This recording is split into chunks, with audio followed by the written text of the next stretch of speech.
She's an 80s pop star who took the world by storm at age 17. She's done Broadway movies and even worked with Donald Trump on Celebrity Apprentice. Debbie Gibson is not only in your dreams, but in our studios. Please welcome Debbie Gibson. Hey, Debbie. Who knew years ago that I wrote so many songs that would have so many great puns and lead-ins, and I know. I was just a walking cliche. Writes itself, and we thank you for it.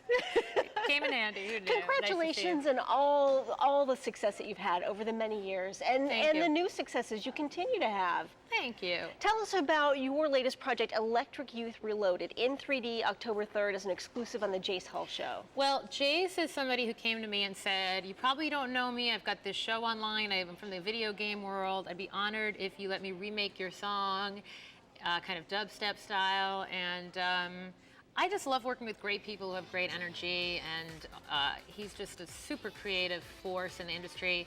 And I said, let's go for it. And I had so much fun. You know what's great about my life and career now is that the minute we did the song, we did the video, I was like, if nobody ever hears this, or there's no, what people deem as success attached to it, yeah. I've just had a blast doing it, and that's the success for me. And so I'm excited, and I feel like, there's just a lot of vital energy jumping out of the screen in this video, and I'm excited to introduce it to a new generation. And you must have made that guy's day.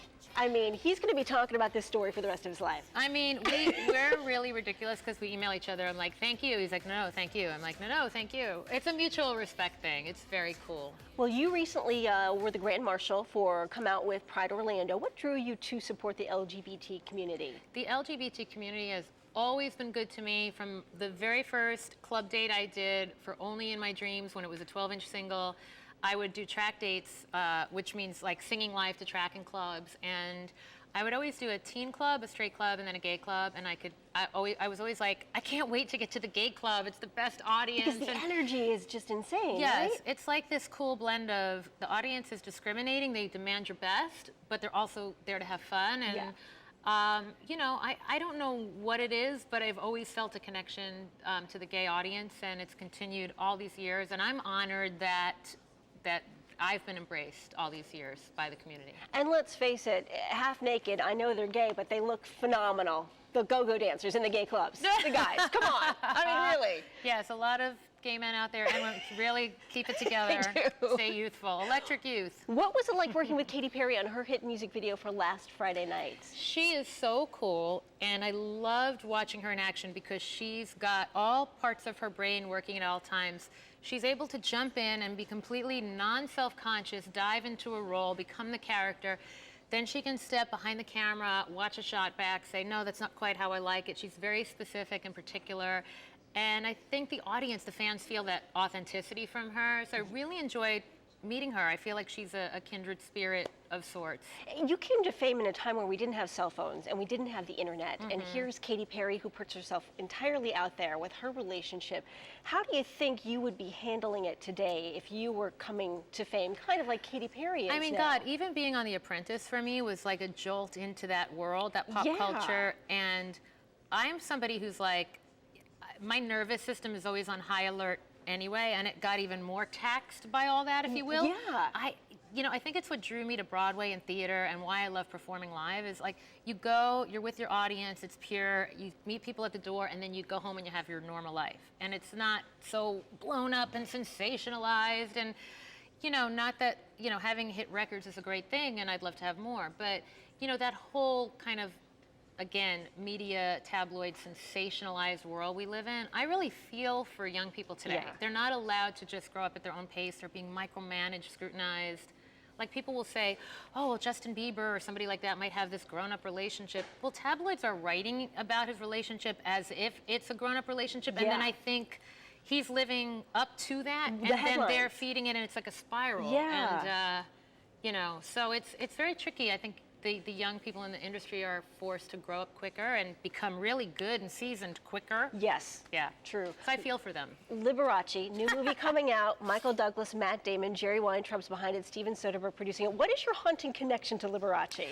I actually own one of Liberace's all glass and mirrored pianos. You're kidding. I kid you not. How did you come across that? Well, Baldwin Pianos has always, I've endorsed them, or they've sponsored me on the road by providing my pianos, and my artist rep at Baldwin was Liberace's artist rep, and when he passed, he became my artist rep, and he had the piano. Whoa. And he was going to put it up for auction, and I said, no, I want first dibs. I'll buy it from you. So it's so crazy because Liberace was my first live show I ever saw, because I was a pianist, and I was like infatuated with his showmanship, and I saw him at age 7 at Westbury Music Fair. Wow. And eventually went and headlined there and brought the piano back there with me, because it was like a full circle moment. What a terrific story. Yeah, it's wild. And I found a Liberace book. It actually like jumped off the shelf at me, literally, in a used bookstore, and out came a handwritten letter from Liberace's brother and a telegram, Western Union telegram from 1956 from Liberace himself, as if he like knew that I had a connection to him. It was the most, I told it on Ghost Stories, and everyone was like, is that for real? And I'm like, yes. It was so freaky, but also like, oh yeah, there's Liberace saying hi. You must have that framed somewhere in your house, I'm sure. And you're wondering why I get along with the gay community. I think darling, candelabras for all my friends. Any hidden talents you can share with us? I can juggle a bit, I can tap dance a bit, I can hula hoop probably for a week straight without stopping. Hula hoop, nice. I actually did it on The Apprentice when I went back to help Clay Aiken in his, That's terrific. in his finale.